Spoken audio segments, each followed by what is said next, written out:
Hello दोस्तों, आप सभी लोगों का स्वागत है विजडम हब स्टडी पर। इस वीडियो के माध्यम से मैं आप लोगों को बताऊंगा कि किस प्रकार से आपको ऑफिशियल वेबसाइट पर जाकर के फॉर्म भरना है। मैंने देखा कि बहुत सारे लोग कंफ्यूज हो रहे हैं कि उन्हें माई एमपी रोजगार पोर्टल पर रजिस्ट्रेशन कैसे कराना है।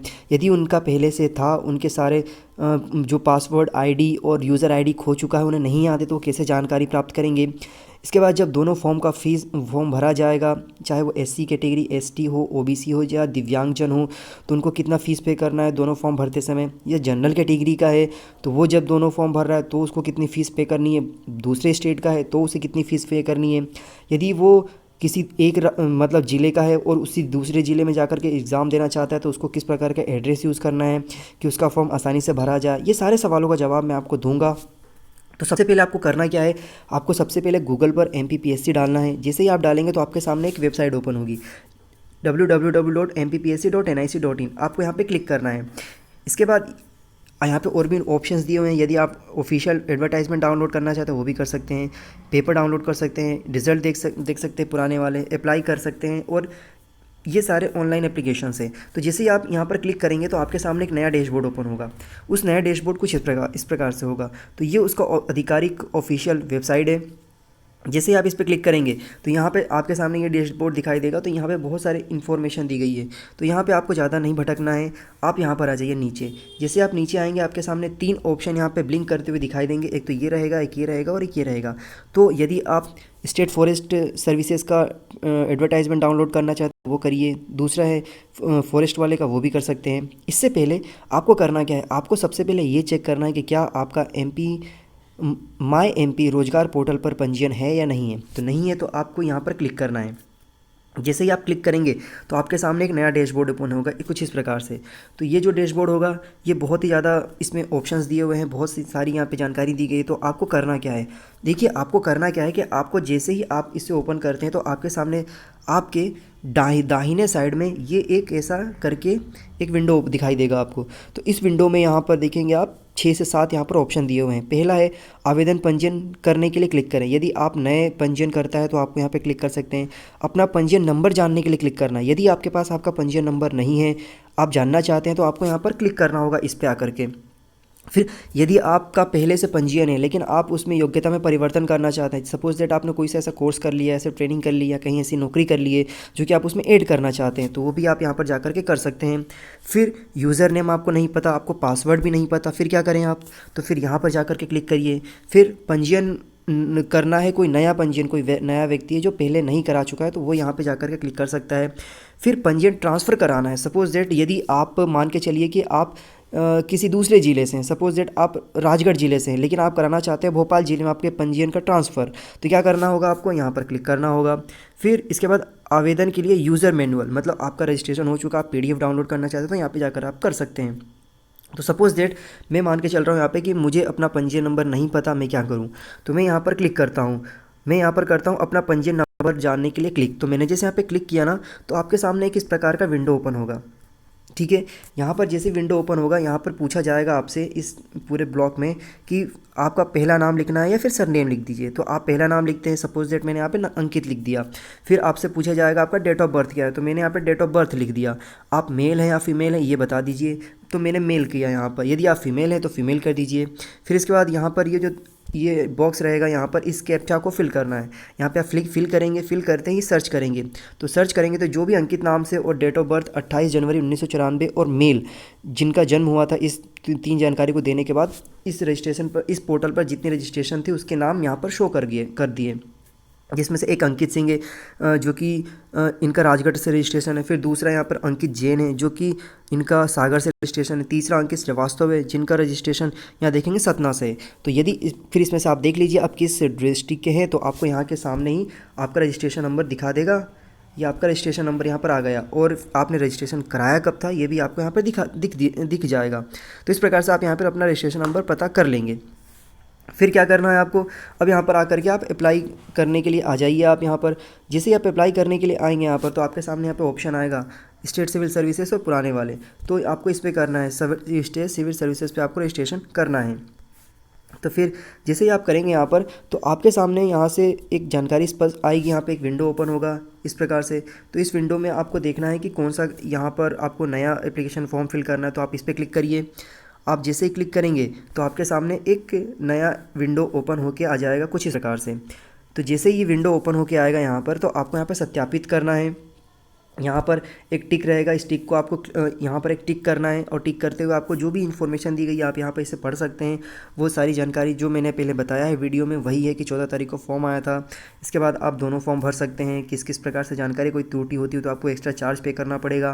तो ये सारी जानकारी इसमें दी गई है। आप इसको स्क्रॉल करते हुए पढ़ सकते हो। फिर यहाँ पे जाकर के आपको लास्ट में एक नीचे विंडो ओपन होगा, यहाँ पे जाकर के आपको क्लिक करना है, एक्सेप्ट करना है। जैसे ही आई एक्सेप्ट कर देंगे तो आपका जो विंडो होगा वो कुछ इस प्रकार से आगे बढ़ता जाएगा, और आपके सामने एक फॉर्म खुलेगा। वो फॉर्म कुछ इस प्रकार से होगा। तो जैसे ही आप करेंगे तो आपको यहाँ से एग्ज़ाम सेलेक्ट करना है कि आप कौन सा एग्ज़ाम देना चाहते हैं। तो इसमें दो ऑप्शन रहेंगे, स्टेट सिविल सर्विसेज या फिर स्टेट सिविल सर्विसेज और वन आरक्षक दोनों का। तो सेलेक्ट करिए। फिर इसके बाद अपने यहाँ पे व्यक्तिगत जानकारी आपको फिल करनी है। फिर यहाँ पे विवाह संबंधी जानकारी फिल करनी है। यदि आप की शादी हो चुकी है तो यहाँ पे फिल करिए, नहीं हुई है तो छोड़ दीजिए, यहाँ पर नो कर दीजिए, तो आपको कुछ फिल नहीं करना पड़ेगा। फिर इसके बाद आपको मूल निवासी देनी पड़ेगी सूचना कि आप किस जगह से हैं, आपका पता क्या है, ये आपको यहाँ पे देना है। फिर यहाँ पे एक ऑप्शन आएगा एड्रेस का, तो मूल सूचना आपको देना है, जिसमें से आपको यहाँ पर अपना पंजीकरण देना है जिले का। तो ये जो आपने रोजगार कार्यालय का जो रजिस्ट्रेशन किया था ना, जो मैंने प्रीवियस कुछ समय पहले बताया था, तो उसकी जानकारी आपको यहाँ देनी है। आपने रोजगार पंजीयन करा लिया है तो आपको यहाँ पे क्लिक करना है। फिर पंजीयन जिला बताना है आपको, फिर इसके बाद पंजीयन क्रमांक बताना है, फिर इसके बाद पंजीयन की दिनांक बतानी है। ये 4 चीज़ें आपको यहाँ पर बतानी रहेगी स्पष्ट रूप से। फिर इसके बाद आप मध्य प्रदेश के मूल निवासी हैं या नहीं है ये बताइए। फिर इसके बाद आपको बताना है कि आप किस कैटेगरी से बिलोंग करते हैं। फिर एक बात और विशेष रूप से मैं बता दूं आपको यहाँ पर कि जो EWS है, मतलब इकोनॉमिकल वीकर सेक्शन के जो एस्पिरेंट्स हैं उनके लिए यहाँ पर कोई विशेष प्रावधान नहीं किया गया है। तो ऑब्वियसली आप की जो कैटेगरी है आप उस कैटेगरी में फॉर्म भरिए। फिर इसके बाद आपको ये बताना होगा कि अगर आप इन तीनों कैटेगरी में आते हैं, OBC में आते हैं, तो आप क्रीमी लेयर के हैं या नहीं हैं। फिर ये बताना आपको स्पष्ट रूप से पड़ेगा। फिर आपको ये बताना पड़ेगा इसमें कि दिव्यांगजन है कि नहीं, आप दिव्यांगजन है तो आप बताइए। फिर इसके बाद आपकी न्यूनतम दिव्यांगजन में आप कितने परसेंटेज, 40 से या 40 से कम है, ये बताना होगा। फिर आपका जो प्रकार है वो बताना होगा, और आप कितने प्रतिशत दिव्यांगजन है ये भी आपको बताना होगा। इसके लिए क्या होगा, इसके लिए एक सर्टिफिकेट बनता है, मेडिकल सर्टिफिकेट बनता है, जिसके माध्यम से पता चलता है पूरा ये। फिर अन्य विवरण में क्या देना होगा, तो अन्य विवरण में आपको देना होगा कि क्या आपके ऊपर कोई ऐसी क्रिमिनल चार्जेस तो नहीं है, या फिर इसके बाद ऐसा कोई मतलब आपने ऐसा कोई काम नहीं तो नहीं किया आपत्तिजनक या आपराधिक जो कि उसका मामला चल रहा हो। इसके बाद इसमें ऐसी कोई जानकारी तो आप स्पष्ट रूप से नहीं छिपा रहे हैं। तो ये सारी आपको जानकारी देनी होगी यहाँ पर अन्य विवरण में। फिर आप आएंगे भूतपूर्व सैनिकों के लिए। यदि आप भूतपूर्व सैनिक हैं तो आप जानकारी दीजिए, नहीं है तो आप छोड़ दीजिए, ना कर दीजिए उसमें। फिर आयु सीमा के लिए बात की गई, तो क्या आप आयु सीमा छूट चाहते हैं, तो आयु सीमा में जो छूट है, प्रावधान है, वो जनरल के लिए नहीं है, वो OBC SC ST के लिए है और दिव्यांगजन के लिए। तो वो जो प्रावधान है जो कि मैं उससे पहले बता चुका हूँ वीडियो में, तो वैसा का वैसा ही रहेगा यहाँ पर। फिर यहाँ पर आपका अनिवार्य शिक्षा क्या होनी चाहिए, तो अनिवार्य शिक्षा इसमें ये है कि यदि मतलब आप तो क्या आप स्नातक हैं तो ओके कर दीजिए। इसके बाद स्नातक होने का जो समय है आपका वो बता दीजिए, किस समय इस ईयर में आप पास हुए हैं। सपोज दैट 2016 में हुए, 17 में हुए, 18 में हुए, तो वो बता दीजिए। आपका ईयर बताना है, डेट नहीं बताना है। फिर अगला आता है आपका शैक्षणिक योग्यता क्या है आपकी, तो शैक्षणिक योग्यता में आपको 10th की इन्फॉर्मेशन देनी है, 12th की देनी है और स्नातक की देनी है। उसके बाद आपको विषय क्या था वो देना है, आपके प्राप्तांक क्या थे वो देने हैं, डिवीज़न क्या था वो देना है, बोर्ड कौन सा है वो देना है, पास किस ईयर में किया आपने वो देना है, और रोल नंबर देना है। आपको ये सारी जानकारी देनी है। तो आपको रिक्वायरमेंट रहेगी आपके सर्टिफिकेट मतलब प्रमाण पत्र की। फिर इसके बाद आपको ये भी बताना होगा आप ग्रेजुएट हुए हैं तो आपका जो सिस्टम है वो CGPA वाला है या परसेंटेज है। तो यहाँ पे अगर आपका CGPA है तो आपको यहाँ पे क्लिक करना होगा। फिर इसके बाद यदि आपने इससे पहले कहीं पर सेवा किया है, मतलब किसी सरकारी नौकरी में रहे हैं मध्य प्रदेश प्रशासन की या केंद्र सरकार की, तो आपको यहाँ पर अपनी जानकारी देनी होगी। फिर वर्तमान पते की बात आती है। तो देखिए वर्तमान पते में सबसे बात ये है यहाँ पर कि आप वर्तमान पता क्या लिखें, कि आप जिस शहर में सपोज दैट भोपाल, इंदौर, ग्वालियर, जबलपुर में हैं तो आप वहीं पेपर देना चाहते हैं, आप अपने ज़िले में जाकर के ना दें। तो आप ये कर सकते हैं इसके लिए कि आप वहाँ पे या तो कह सकते हैं कि आपका जो किरायानामा है वो बनवा लीजिए। यदि वो नहीं बनवाते हैं आप, तो आप जिस मकान में रह रहे हैं उस मकान मालिक का जो बिजली बिल है वो लगा दीजिए। वो लगा देंगे आप तो आपका काम हो जाएगा। ओके।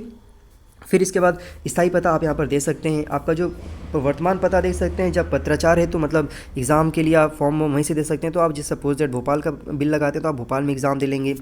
स्थायी पता आप आपका वेरिफिकेशन कराने के लिए बाद में आप स्थायी पता दे सकते हैं। फिर आता है फॉर्म भरने का प्रोसेस, फ़ोटो लगाने का। तो फ़ोटो लगाने का जो प्रोसेस है वो कुछ विशेष प्रकार से है। आप यहाँ पे आप डाउनलोड कर सकते हैं। तो जैसे आप डाउनलोड करेंगे तो आपको इस प्रकार से एक फॉर्मेट होगा। तो यहाँ पर आपको अपना फ़ोटो लगाना रहेगा और यहाँ पे सिग्नेचर करना होगा। तो इस प्रकार से फ़ोटो और सिग्नेचर अलग अलग नहीं रहेंगे, एक ही जगह फ़ोटो और सिग्नेचर रहेंगे। ये भी आपको ध्यान रखना है। ओके। फिर इसके बाद आप ये फिल कर देंगे। फिल करके आप अपनी जानकारी दे देंगे आयोग को, अपने मोबाइल नंबर दे देंगे। यहाँ पर अपना मोबाइल नंबर डालेंगे, यहाँ पे ईमेल एड्रेस डालेंगे और घोषणा करते हुए सबमिट कर देंगे।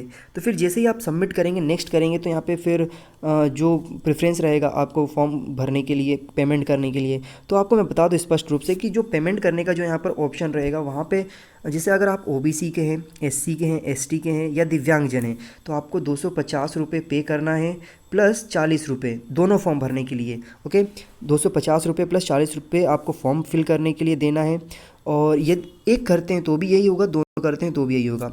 फिर यदि आप जनरल कैटेगरी के हैं या फिर किसी दूसरे राज्य के बिलोंग करते हैं तो आपको कितना देना होगा, तो भी आपको यहाँ पर 500 रुपये प्लस 40 रुपये यहाँ पर पोर्टल चार्ज देना होगा। तो आपके पूरे 540 रुपये यहाँ पर चार्ज हो जाएगा।